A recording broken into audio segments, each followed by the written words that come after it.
ఏకంగా 31,000 కోట్ల రూపాయలు, మొత్తంగా కలిపి 1,37,546 కోట్ల రూపాయలు ఈ పెద్ద మనిషి కేవలం ఈ 12 నెలల కాలంలో ఆయన తీసుకొచ్చిన అప్పులు.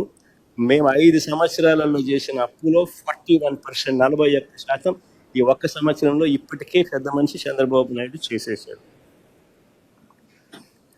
ఇంకా ఆశ్చర్యకరమైన విషయం ఏమిటంటే ఈ అప్పులు తేవడంలో రాజ్యాంగాన్నే ఉల్లంఘిస్తున్నాడు.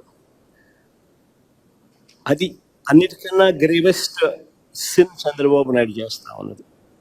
ఎందుకనంటే ఈ అప్పులు తేవడంలో రాజ్యాంగాన్ని ఎలా ఉల్లంఘిస్తా ఉన్నాడు అనంటే, రాష్ట్ర వ్యాప్తంగా రాష్ట్రానికి ఉన్న 436 గనులపై హక్కులన్నీ కూడా ఏపీఎండిసికి సంస్థ తీసుకొచ్చి ఆ గనుల విలువ 1,91,000 కోట్లుగా లెక్క కట్టి మొత్తం ఆ గనులన్నింటినీ కూడా తాకట్టు పెట్టి బాండ్లు జారీ చేయడం ద్వారా 9,000 కోట్ల రూపాయలు అప్పులు తీసుకొచ్చే కార్యక్రమం చేస్తా ఉన్నాడు చంద్రబాబు.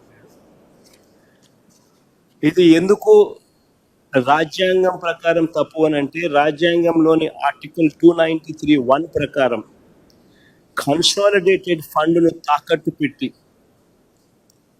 అప్పు తీసుకునే వెసులుబాటు కేవలం రాష్ట్ర ప్రభుత్వానికి మాత్రమే ఉంటుంది.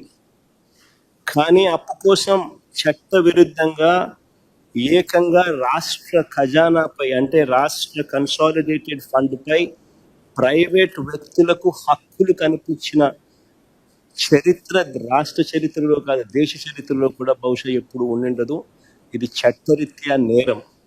293(1) వెరీ వెరీ క్లియర్లీ, కాన్స్టిట్యూషన్ 293(1)